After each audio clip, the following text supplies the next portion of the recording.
எடுத்து வச்சுருக்கிறேன். இப்போ அதை எப்படி செய்யலாங்கிறத பார்க்கலாம் வாங்க. இந்த முட்டை பிரட்டல் பிரட்டிட்டு நம்ம சாதம் கிளறி லஞ்சுக்கு கொடுத்து விடலாம், நல்லாயிருக்கும். இப்போ எப்படி செய்யலாங்கிறத பார்க்கலாம் வாங்க.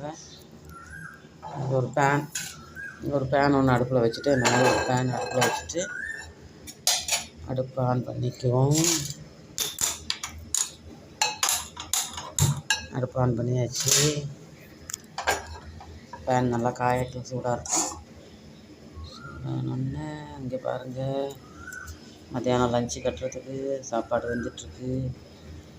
இப்போ வந்து நம்ம எண்ணெய் சேர்த்துக்கலாம். இல்லை எண்ணெய் இவ்வளோதான், இல்லை ஓரளவு எண்ணெய் சேர்த்துக்கலாம்.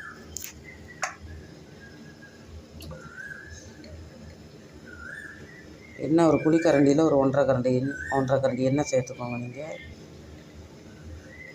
எண்ணெய் சேர்த்தாச்சு. எண்ணெய் நல்லா காயட்டும். அடுத்தது எண்ணெய் நல்லா